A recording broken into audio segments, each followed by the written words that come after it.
After stuffing your fat face with everything in sight except that bowl of afterbirth puree people keep insisting I eat, like, go f yourself, grandma. This shit looks like I'm a king and you're trying to poison my jelly. You could give me AIDS and tell me this is the cure and I'd still tell you to pass the butter. What the f am I talking about right now? Oh, yeah. After you're done arguing with a close to dead person about the quality of Thanksgiving sides, you can go ahead and wind down on the camo recliner with the soothing sounds of me describing the top 5 worst decisions of 2024.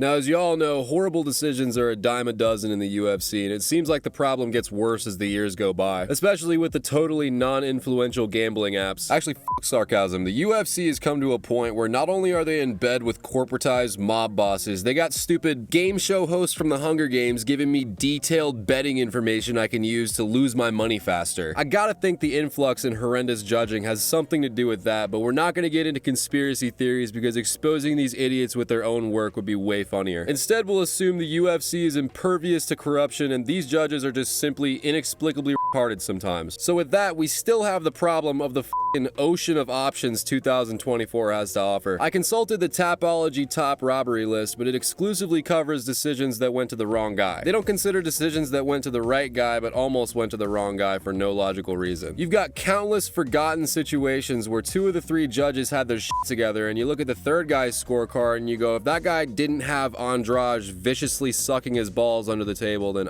I don't understand what's going on. Those moments are just as enraging as decisions that go all the way to the loser. So what I did is go through every decision recorded in the year 2024. I fast forwarded to the end of each one to see how the fighters reacted, but most importantly, when you got a shitty decision, 99.9% of the time, Microphone Dummy's first question is something along the lines of, how confident did you feel when they read those scorecards? So it wasn't that difficult to hunt down the fights I was looking for. I then took my findings and analyzed how shitty the judging was in each fight based on Weasel-style criteria. Except I'm not classifying strikes by the primordial light, medium, heavy system. I actually took the 7 extra minutes required to create a more nuanced, all-encompassing scale that includes strikes that are insignificant, medium clean, heavy, heavy clean, heavy slams, and submission attempts.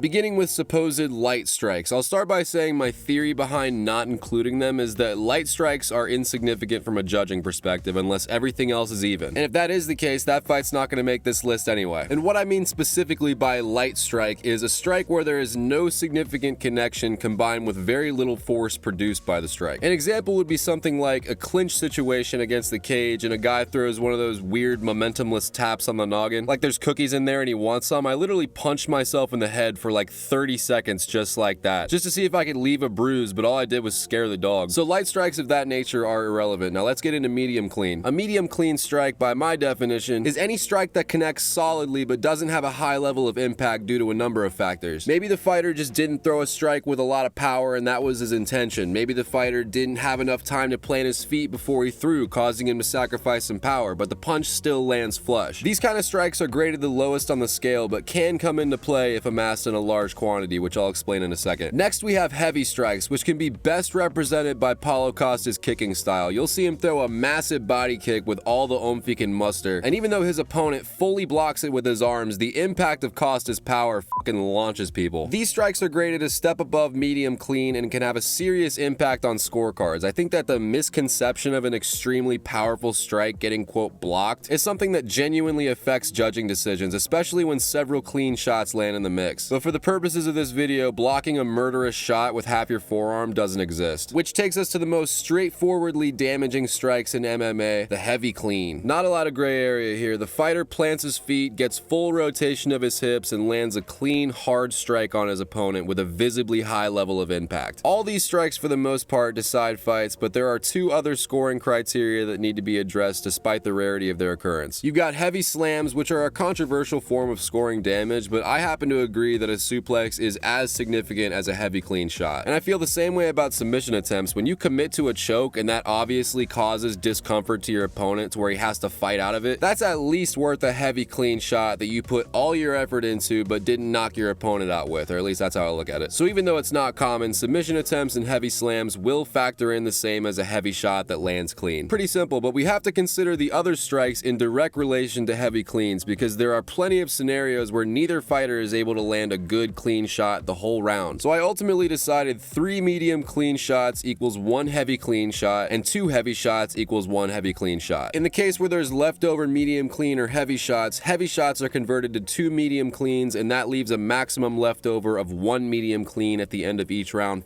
Fuck, Mrs. Buckenmeyer would be so proud of me right now. Rest in peace, you ghoul from Whoville looking bitch. I would not be here without you and your awful morning breath keeping me awake for those math problems. So I took all that information I just told you and explored every single controversial decision of the year, including, of course, Tapology's regularly updated robbery list. I plowed through 79 damn hours of research, going frame by frame to make sure I have my facts straight, because I took what you fuckers said on the commentary video to heart, and I created the definitive top 5 decisions to be unthankful for this Thanksgiving.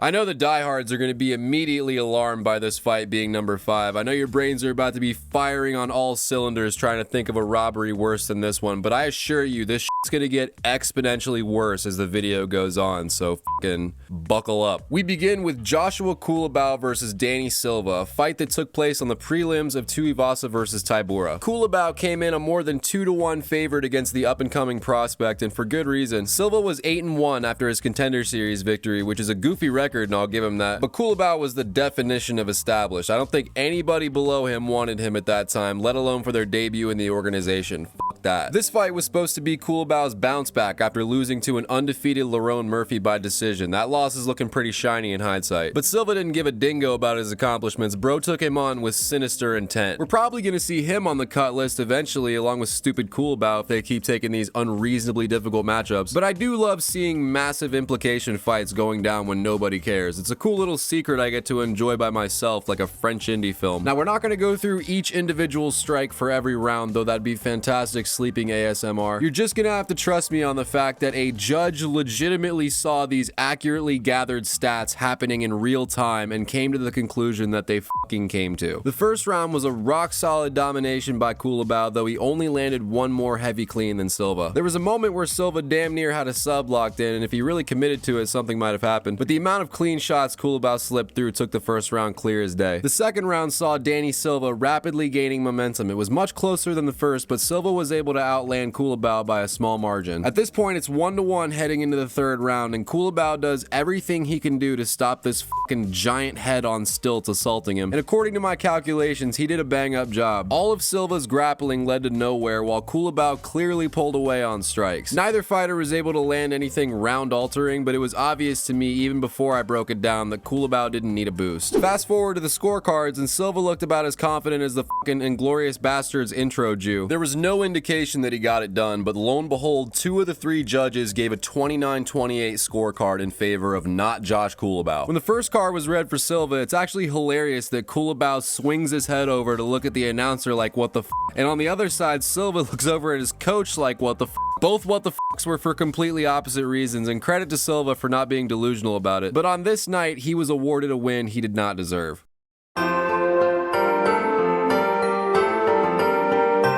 I remember watching this next fight live with my friends, which means 4 drunks watching half a shitty meth stream, and fucking 480 quality came to a better conclusion than a paid professional who was so close to the action he had to wash blood and pussy sweat off his work uniform when he got home. That fact alone should rustle your butt crumbs, and the fight we're discussing is Isaac Dulgarian versus Christian Rodriguez. It happened on the same card as Kulabao versus Silva, and I did not notice that until 3 minutes ago, so let me go back and see if the judges were the same too. We might have found the turd in the punch bowl.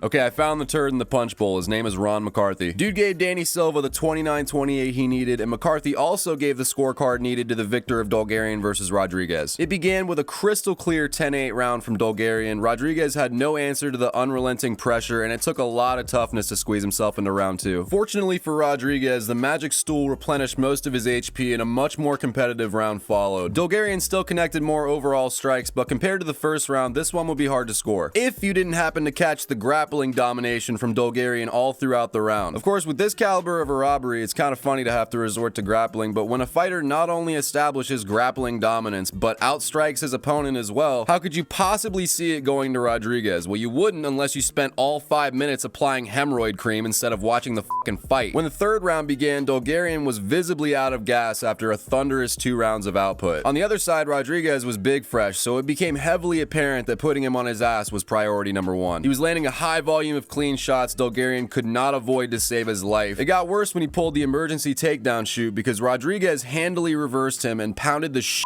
out of his head for 3.5 minutes. So many clean shots landed, Dulgarian's lucky he didn't catch a 10-7, but even if he did, based on the stats, that scenario would end in a draw. Instead, both Saul D'Amato and Ron McCarthy not only scored the last round 10-8, they also scored the second round 10-9 to Rodriguez. Somebody dramatically spit their coffee out for me. I can't get liquid near the mic. Are you shitting on my cock, Ron McCarthy and Saul D'Amato? I don't care how cool your names are, there is no fucking excuse for a scorecard like that. There's more of an excuse to dump old cum in the library return bin than to produce the steaming pile of ass cunt that your scorecard was. You would be more justified lighting a nursery on fire than handing in what amounts to spritzed animal piss on a piece of paper. You guys fucking suck, and I hope your names come up later in the video so I can spend more time telling you what your fathers should have, but for now, let's get to number 3.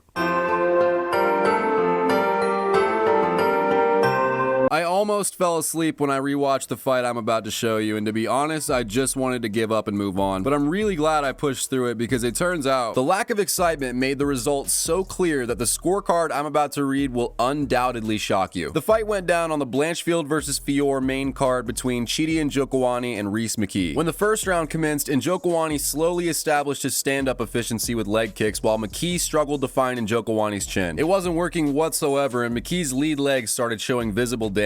A subsequent attempt to initiate some grappling led McKee into even more trouble as Njokuani pounded him with knees to the body for the remainder of the round. McKee was unsuccessful in landing anything of significance, and despite his effort to walk normal, the swelling and redness on his lead leg wasn't a pretty visual. What do you think the judges had to say about this? Well, let's take a look. Chris Lee scores it 10-9 Njokuani. Saul D'Amato saves face and also scores the round 10-9 Njokuani. Muna Querido scores the round 10-9 McKee. Some fucking Hispanic janitor turned pro judge overnight who forgot to put his eyes on that morning, making D'Amato look like a genius. It's like, what in the hell were you doing, Munya? Nothing was happening. You could have took a piss upstairs in the public restroom and got back in time to see how beat up McKee's leg was. This is why I prefer leaving physical damage out of the equation and judging fights specifically on what lands and what doesn't land and how much force was administered. Because 99.9% of the time, the stats spell out the damage for you. And that was the case here. Both the damage and the numbers were on the side of Njokuani, yet Querido still saw it the other way around. It gets even worse in the second when Njokuani finds himself pulling even farther ahead with more brutal clinch work. Now, since I am a pretty fair piece of garbage, I have to point out that I just now realized a potential explanation for Querido's awful scorecard. Njokuani's clinch work is somewhat subtle. He's obviously extremely high level with his Muay Thai kickboxing background, so the subtleness is intentional. And when I put the video at 0.25 times speed, I go, how in the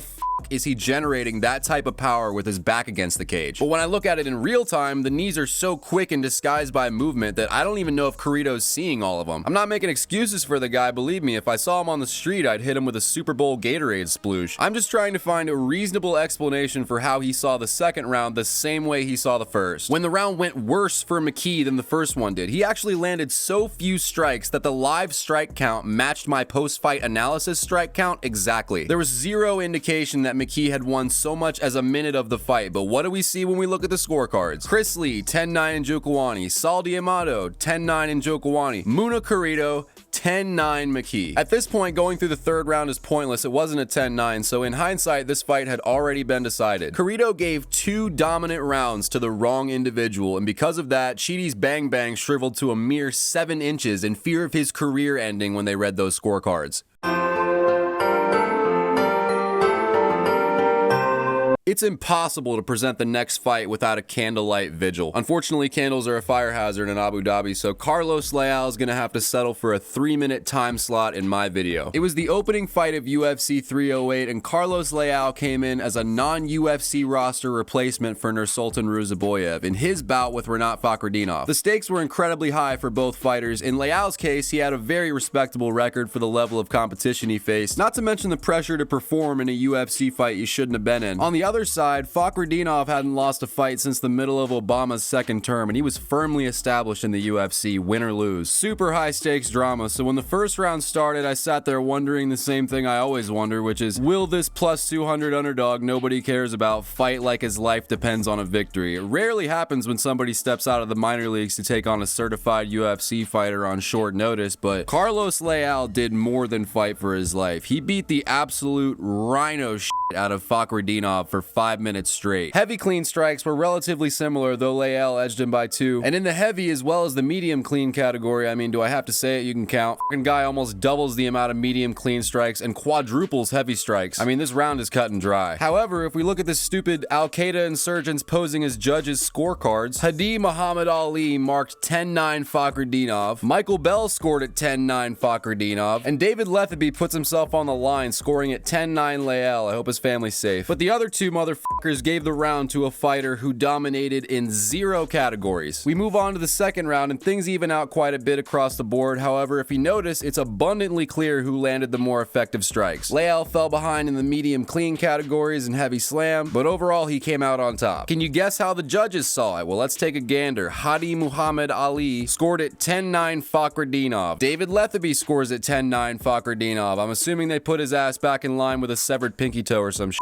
And Michael Bell scores at 10-9 Leal. I guess he didn't notice the disciplinary actions taking place 2 seats away from him, but a little jostle in the right direction brought him back to home base in the third round. It felt dead even statistically, with Leal landing the cleaner and heavier shots, but falling behind in everything else. This is the only round Fakhretdinov seriously contested Leal, but the physical damage was again spelled out by the stats. Fakhretdinov had major swelling going on under his left eye stemming from the first round, and Leal showed minimal damage. Despite this fact, all 3 judges scored the final round 10-9 in favor of Fakhretdinov. When they read him out, Fakhretdinov looked like he missed a shift on 9/11, and Leal looked like somebody who no longer wanted to participate in Earth. He had to accept not a BS split decision that he can just shake off. It was a decision where one of the guys didn't give him a round. Fellas, it's time to expose the worst decision of 2024. If you fast forwarded, you're a smelly c***. We have Mateusz Rebecki versus Montenbeck Oralbai on once again the same card as the last one. Can we please spread this shit out a little bit? The Arabs are already on thin ice as far as the powers that be are concerned, and we don't need to be adding fuel to the fire with corrupt UFC judgments. I understand Dana pretty much jerks off to the Quran at this point, but it's like, bro, you're either chilling with Trump or you're chilling with the people whose oil Trump wants. Fucking make a decision. Anyway, Mateusz Rebecki faced an extremely high-level prospect in Montenbeck Oralbai. The betting lines for this fight opened up at a damn near coin flip, but when the lines closed, he came in as a 3-1 favorite. Considering both their records, I think that's completely mental, but I'm assuming it had something to do with Rebecki's recent loss to a 39-year-old Diego Ferreira. That was a lot of words. Because besides that, Rebecki's UFC run has been flawless. Matter of fact, Ferreira was his first opponent who didn't have an elite record. This dude does not take any easy fights, especially the one we're discussing today. Oralbai disposed of both Elves Brenner and Uros Medic, and his only loss came early in his career at the hands of some undefeated Russian who's still undefeated to this day. All signs pointed to a competitive fight, regardless of what the closing odds showed, but nobody could have predicted the controversy this fight of the night would be paired with. It all started with a dominant first round by Mateusz Rebecki. He outlanded Oralbai by a small margin, but the swelling in Oralbai's eye showed a different story. And I immediately thought of what I said 2 seconds ago about the stats spelling out the damage, so I went back to investigate exactly how full of shit my theories are, but instead I noticed something interesting. Rebecki is constantly moving around like a spaz, and Oralbai's defense resembles a turn-based video game. So I guess I can understand why Rebecki's strikes are making a greater impact. Now all that shit's irrelevant to the situation at hand, because it's the end of the first round and Oralbai's face looks like that bitch that got attacked by her monkey. There was zero chance he could see it. I'm not making an Asian joke because that would be incredibly distasteful. Let's just say he comes into every fight with a unique disadvantage in that department. Now we're about to get into some shit that might land me in the middle of the Pacific with cement blocks tied around my toes, but I do not give a f***.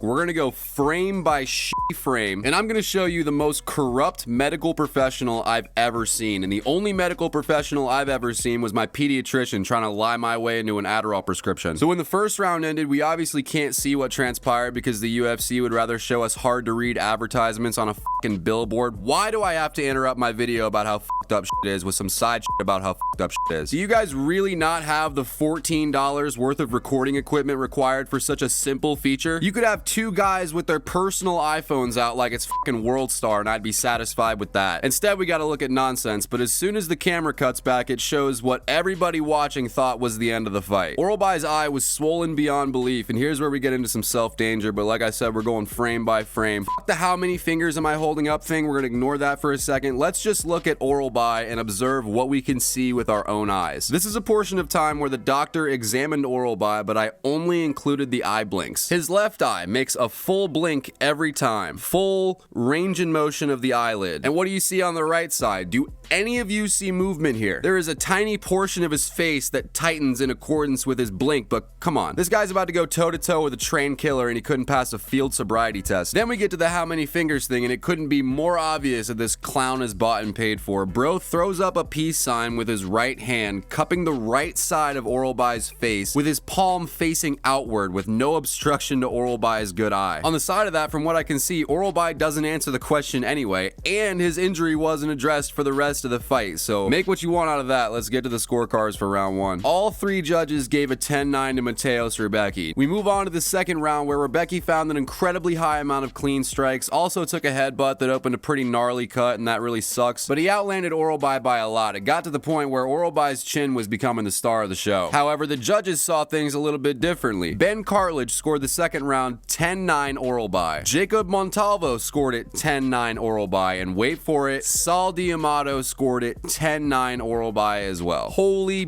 ballsack inside of an asshole, this calls for a judge tier list. These people might officially take the worst humans on the planet trophy from political news anchors. We press on to the third round. Rebecki again finds himself landing the cleaner, heavier shots, while Oralbai musters less than half of his opponent's heavy clean total. This was the highest output of heavy cleans by Rebecki in all three rounds, but guess what the judges thought about that? Sal D'Amato and Ben Cartledge scored it 10-9 Rebecki. Jacob Montalvo scored it 10-9 Oralbai.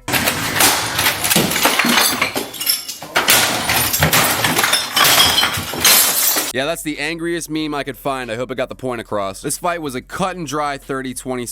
Mateos Rebecki outstruck and outdamaged Oralbai from the beginning. Can you imagine if you beat the crap out of some drunk idiot at a bar and afterwards one of your three friends flames you because you have a bruise on your thigh? You'd fucking stab him. So in relation to this fight, one can only assume that betting on a UAE fight means betting on the guy whose name ends with V.